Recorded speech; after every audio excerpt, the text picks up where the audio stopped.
discussion.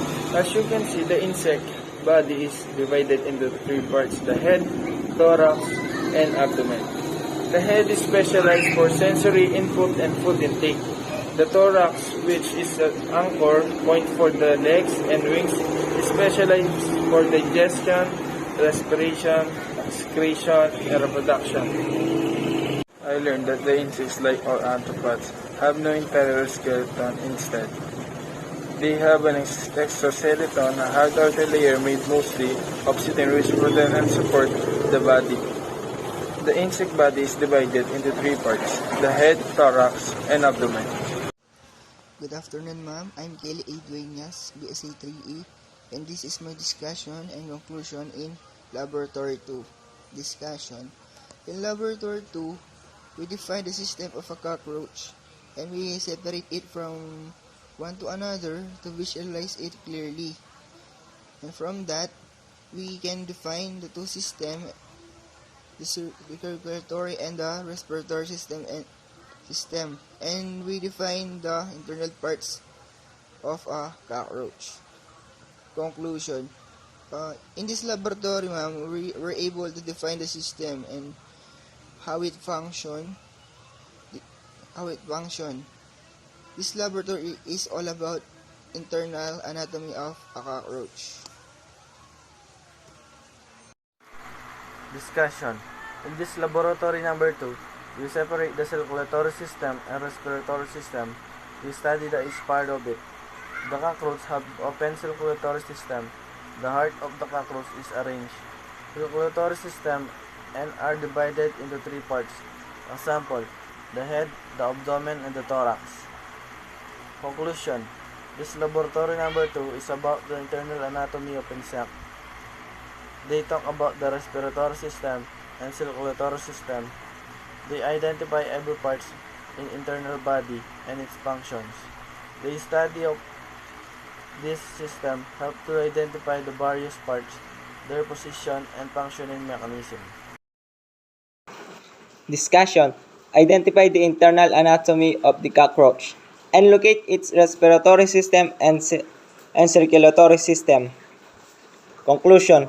I learned that the body of the cockroach has many parts and each part has a function. In this laboratory, we collect some cockroaches to determine the circulatory system and respiratory system. We dissect them to see their respiratory and circulatory system, such as their heart, abdomen, thorax, and etc. My conclusion in this laboratory is about internal anatomy of insect cockroach. We learned that every part of their body is important and have specific function to live. We identify every body parts of the cockroach and their function. First, we collected all the cockroaches that we can collect to start our laboratory. We gather all the equipment needed, then we start to dissect the cockroach. We dissect the cockroach to know how their respiratory and circulatory system works. My conclusion in this laboratory is that I learned that every organ has its own function, and every organs of the cockroach have a very important role in their daily living. From the smallest to the largest organs of the cockroach have its important role. My discussion in this laboratory number 2, we separate the circulatory system and respiratory system. Then after that, we study the all parts of cockroach. We remove the tergum carefully and observe the heart and alveolar muscle on both sides. We observe the silvery white trachea running parallel to heart. In this laboratory number 2, my conclusion is, in this laboratory exercise, we identified the parts of cockroaches and to know what is the function of respiratory and circulatory system, and we know how blood circulate from the different parts of their body. Hi, my name is Robilias Clarisaira, and this is my discussion about laboratory number 2. The laboratory 2 is about the internal anatomy of an insect specifically the circulatory system and respiratory system. For this laboratory experiment, we also used cockroach as our specimen.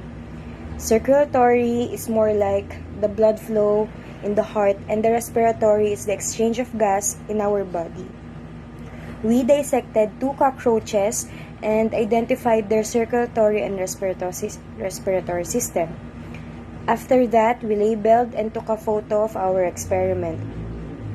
For the respiratory system, we had cephalic tracheae, thoracic spiracles, abdominal spiracles, lateral longitudinal trunk, dorsal longitudinal trunk, segmental tracheae.